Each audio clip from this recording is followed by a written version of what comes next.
नमस्कार. लीड महाराष्ट्र या बातमीपत्रात आपले स्वागत आहे. वड्डी ग्रामपंचायत पोटनिवडणुकीत लोकनियुक्त सरपंच 804 चा जबरदस्त झटका भाजपला बसला. जनस्वराज्य पक्षाला सांगली जिल्ह्यातलं पहिलं लोकनियुक्त सरपंच पद वड्डी ग्रामपंचायत पोटनिवडणुकीत माननीय राजू वजीर यांच्या माध्यमातून मिळालं आणि जनस्वराज्य पक्षानं आपलं सांगली जिल्ह्यातील पहिलं सरपंच पदाचं खातं उघडलं.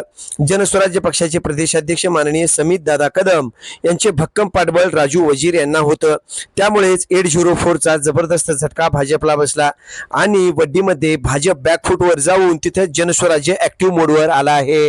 आज वड्डी ग्रामपंचायतच्या पोटनिवडणुकीमध्ये जनस्वराज्य पक्षाचा मी जिल्ह्यातून पहिला लोकनियुक्त सरपंच म्हणून निवडून आलेला आहे. त्याबद्दल माझ्या गावांनी, माझ्या बंधू भगिनी आणि पूर्ण गावच्या जनतेने मला प्रचंड मताने असं विजय करून दिलेला आहे. सर्वप्रथम मी गावातल्या समस्या म्हणजे महत्त्वाचं म्हणजे पाणी हा आमचा अजेंडा होता. दररोज 1 तास पाणी द्यायचं हे आम्ही ठरवलेलं आहे की गाव हे नदीच्या अंतरापासून जवळ असून देखील जुने राजकारणी लोक 25 वर्षात गावाला दररोज 1 तास पाणी द्यायचं काम करू शकले नाहीत.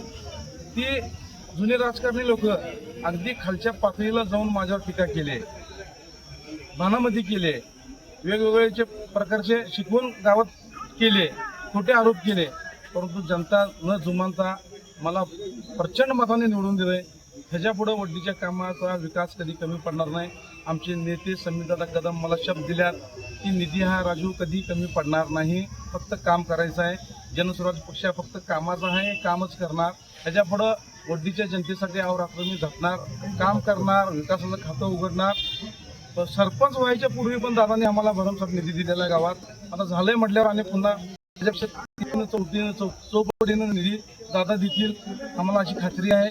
माझ्याबरोबर तसंच आमच्या वड्डीकरांनी रेश्माताई वाघमारे यांना देखील वार्ड क्रमांक 2 मध्ये प्रचंड मतांना निवडून दिलंय की हे सगळं वड्डीकरांचा विजय आहे. पूर्ण माझ्यासाठी कार्यकर्त्यांचा, वडीलधारी माणसांचा, सर्व महिला भगिनींचा विजय आहे. त्याच्यापुढे